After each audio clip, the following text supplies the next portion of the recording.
Hello, everyone. It is February the 6th, Wednesday, 2019.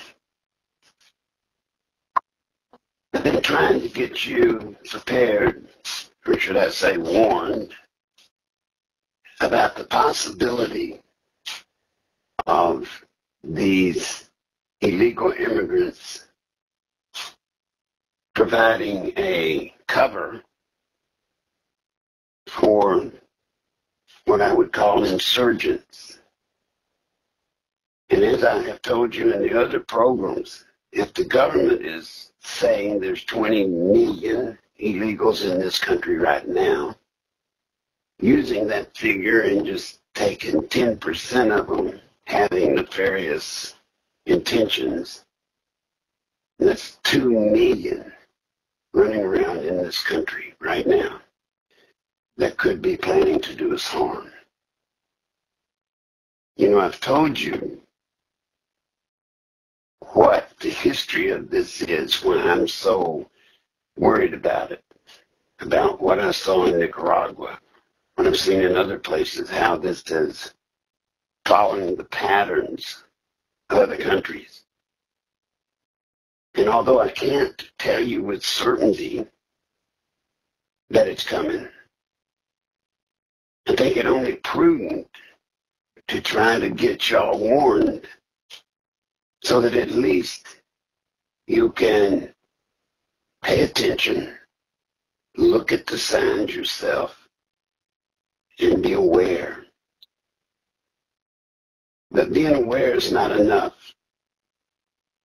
What you need to be is ready. And what do I mean ready? Does that mean you need to strap your guns on your hips or everywhere you go carry a gun with you? No, I'm not saying that at all. What I'm trying to get you to do is to mentally prepare. Mentally prepare. If something were to happen in your neighborhood, what would you do?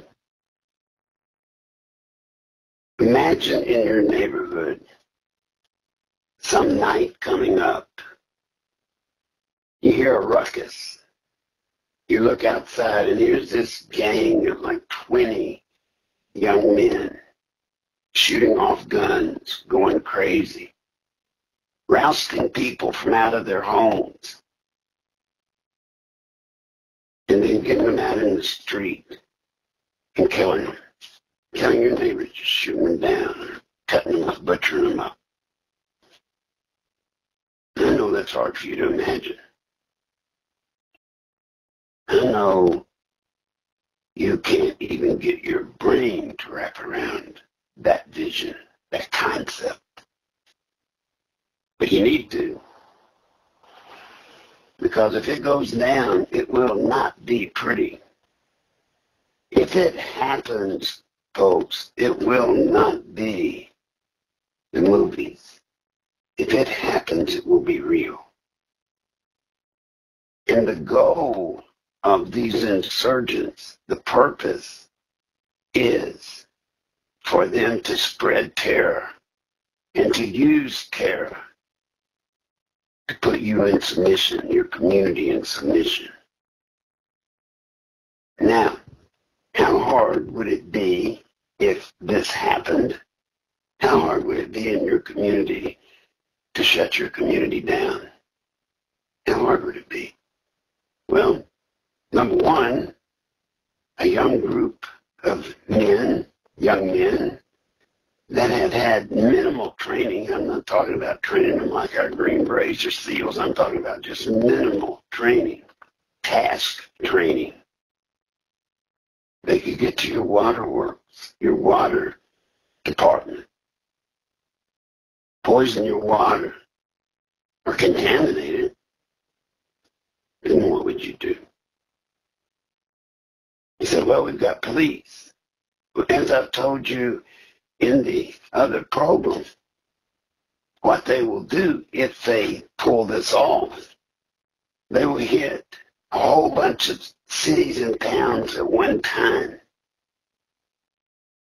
making it impossible for the National Guard or the governor or the state police to come in and protect every community. So what happens is the smaller communities will be left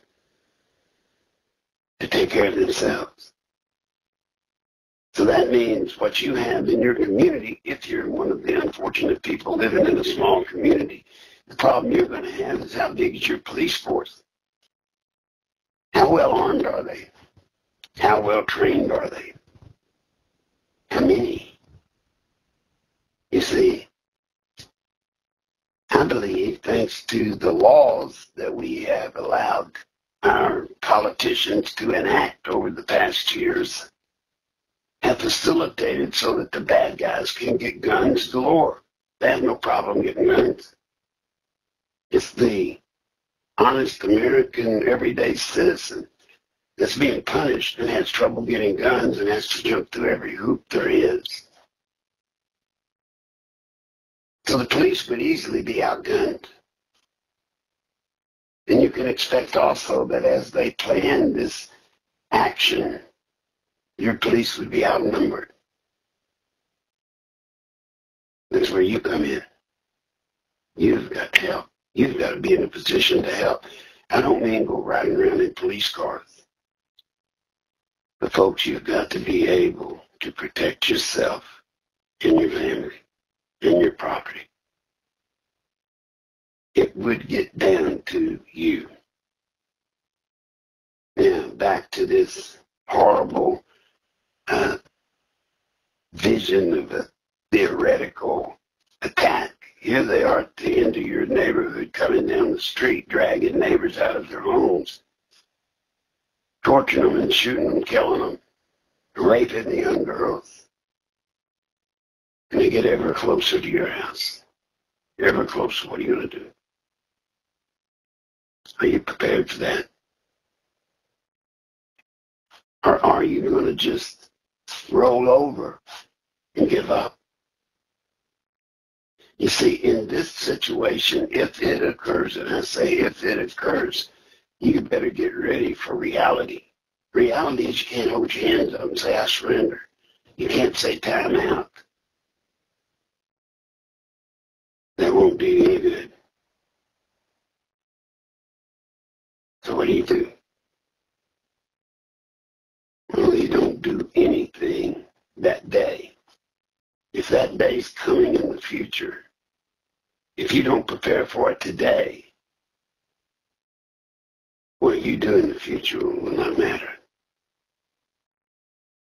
First off, folks, you need to have guns. Guns. You notice I said guns. You need to be ready to defend yourself. You need to take your husband or your wife and go out to a range and practice shooting. I don't expect you to be Annie Oakley's. I don't expect you to be sharpshooters, sniper variety. But you need to be familiar with the weapon. You need to be familiar with the sound. You need to be familiar with the feel. You need to be familiar with the way it kicks, the way it handles when you're shooting it. You also need to be aware of the different guns you have and what they can or cannot do. Simply stating, showing you an example of this. If you've got, say, a rifle, anywhere from a 22 to 30-06 to whatever caliber you have or can get, the rifle's pretty good for shooting down the neighborhood, down the block. But here's the problem. You go shooting off that gun, that rifle down the neighborhood, and what if you're shooting at somebody and you miss, and the bullet goes through the wall or the window of the house next to it, and you kill a baby in the bed a block away. See, everybody runs out and they get these high-powered rifles, high-powered weapons. Well, in the scenario that would come, if these people rise up, it will be in your neighborhood. You're not going to be in a clear fire zone. You're not going to have a free fire area. Everywhere you shoot, there are going to be neighbors, homes, neighbors in their homes, children. So I would suggest that you get the caliber of rifle that will throw out a good round at a fairly good distance, but not one that will go all the way to the moon. 30-30, a 45 caliber rifle, a 44 rifle, anything that throws a big slug, a big bullet, but doesn't go 10 miles. That would be your preference in neighborhood fighting today. That'd be my preference. I don't know about you. This is something you got to decide. Then you need to have a shotgun. Shotgun's different than a rifle, although it is long like a rifle. The shotgun throws out a pattern, a wide pattern of a bunch of different little BB shots. And a lot of people run out and they say, well, I'm going to get a 12-gauge shotgun, which is fine. And I'm going to get double alt buck. Double alt buck is a bigger, large BB type. And folks, I'm trying to speak in terms that people that may be listening that know nothing about ammunition and guns. So I'm trying to speak in terms that may bore some of you more experienced shooters, but hopefully others that aren't can understand, get a picture of. Double alt buck throws out a few large pellets, bullet balls. My preference is to get a bird or field load. Now it throws out little bitty BBs. And some of those things are so small they wouldn't do much good. No, folks, by themselves they would not do much good. But at close range, you're throwing out a wall of little BBs. And I haven't seen a man yet that can stand up and charge through somebody with 7.5, 8.5s coming right at them. You know, it gets in their eyes. Take a door. You take a 7.5 round bird load, 12-gauge shotgun, 10 feet from the door to your bedroom. You shoot it, you're going to blow a hole in the door. But you'll notice that the door has BBs. It has little BBs sitting everywhere. That's what you use for close range shotgun. And you don't have to have 12 gauge. You can get a 20 gauge. But would not get like a 410, although a 410 doesn't kick as bad. Easier for women to handle. But I just would not go any lower than a 20 gauge. So ladies, I'm telling you, you need to get, if you're afraid of a 12 gauge, if you can't handle a 12 gauge shotgun, get a 20 gauge, but you need to practice with it and get the hang of it, and don't be scared just because you shoot it and it kicks. It makes you nervous. You know, hear what I'm telling you? I'm describing a nightmare. I'm describing what I guess you would say would be like a movie script of something that hopefully would never happen, but at the same time, I'm telling you for real, it could happen. I've seen it happen. I have seen it happen. I've seen Daniel Ortega's gang. He and his brother Humberto in Nicaragua. I saw them take people in the neighborhoods, drag them out of their homes, wrap them in barbed wire, and then put tires around their head. And if they had big tires, they'd put them all the way down the body, but usually just around their shoulders and their head. Then they would pour gasoline inside the tire and light it and watch the people die. And after they did one or two of those in the neighborhood, I guarantee you everybody in the neighborhood did whatever they asked of them without any questions, without any problem. That's called submission. See, these people, if I'm right, if this is really coming, these people will be trained in the art of disruption, terror, and putting you in submission. Whole communities in submission. You say, well, we'll defend ourselves. We'd never let the military come in and protect us. I guarantee you, folks, if you saw happening in your neighborhood what I described, the people being yanked out of their houses, tortured and killed, young girls raped, if you saw that, I guarantee you would beg for the military. You would beg for anything to help you stop it. But there's nothing that will come. You've got to do it. I mean, if this happens, they will put you into submission, and you'll do whatever is asked of you. And that's all they're trained to do. That's all they want to do. And the next thing you know, your neighborhood's gone, then the neighborhood over from you, the neighborhood over from you, and your whole city is down now and in submission. And then they take over just like Ortega brothers did. Be ready. Mentally. Be ready. But remember, this is what President Trump is trying to do. The whole concept behind the wall, the whole concept of our southern border, do you not understand, or can we not get people? I know you understand, but we can't seem to get people on the other side to understand. There's 20 million people in this country that we don't know who they are. We don't know where they came from. We don't know if they're just good old folks or if they're this bunch of people like I'm describing, if they've been trained to come in and kill and disrupt our country on cue. Think about it. We don't know. We do not know.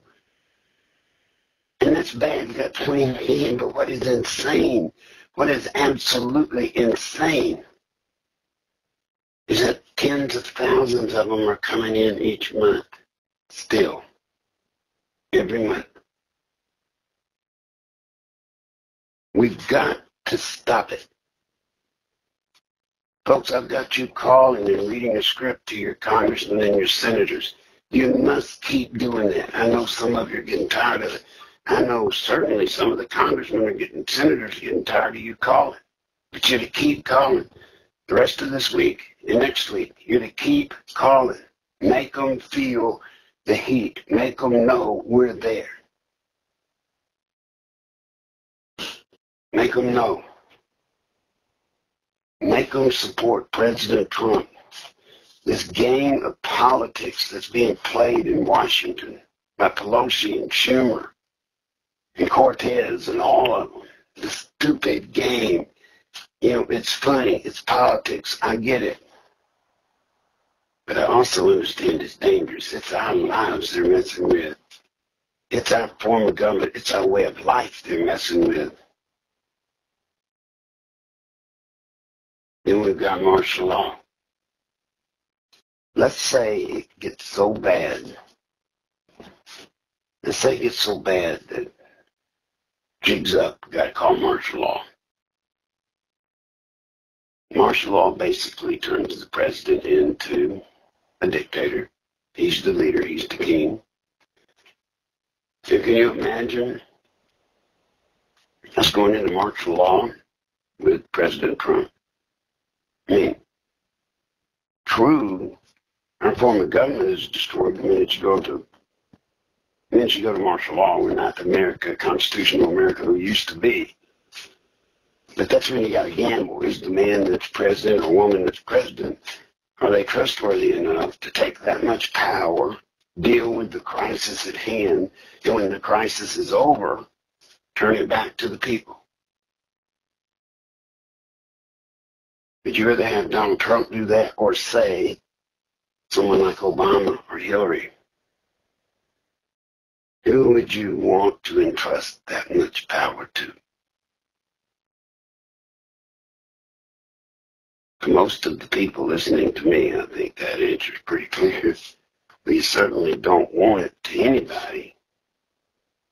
We surely could not have Hillary or Obama that type in total control and power of this nation. You see, immigration, when you break it down, it's bad. Illegal immigration, it's bad.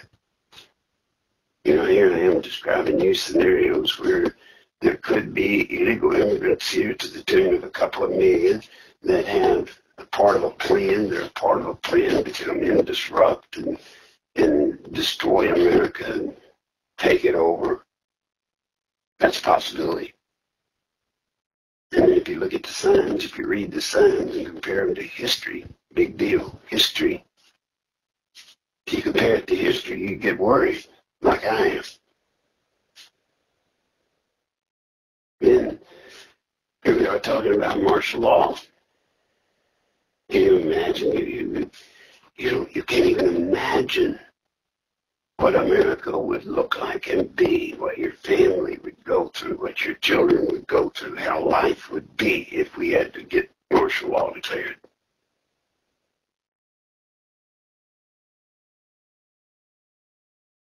And then we've got the millennials preaching and shouting democratic socialism. They don't even know what socialism is. They're the smartest group supposedly ever to exist on Earth. They're supposedly the smartest because they've been computerized since birth, I guess, whatever. They're so smart, but they can't look at Venezuela. Venezuela is the example of socialism. It's not the exception, it's the example. It's the way it always works out. Might look good for a few little bit, but it don't stay that way. And guys, we got to take control of our country. We've got to get it back. I need you to help me get it back so that this nightmarish scenario I've been trying to paint for you, this scary scenario, having you train up on guns and be ready for the day when they come at you. The reason I'm doing this is to get you to understand these are things that can happen if we don't take back our country. We don't take it back. If you don't think we can't get low, look what they're doing in New York and what they almost did in Virginia with killing babies right up to being born. And even in Virginia, the governor was talking about after they were born, make it uncomfortable until they decide whether to kill them or not. That's not America. You know, everybody calls it all kinds of things. It's just simply murder. We're sitting here in the world today. You and I, we're literally seeing stuff like that go on, stuff that we can't even imagine. And then here I am telling you this scenario, this creepy story scenario about what happens if these illegal aliens that we do not know who they are, we don't know where they're from, we don't know what they're up to, we know nothing. When I'm sitting here telling you that, and you're going, well, that's crazy, that can't happen. There's a lot of stuff that can't happen that's happening now. And I need your help. Number one, you must stay on mission right now. The scripts, if you haven't got them, if you haven't been calling, the scripts are on NicholsLive.com. Go there and you can sign the scripts. NicholsLive.com. But then there's another thing I need you to do. I need you to help me with some financial assistance, please.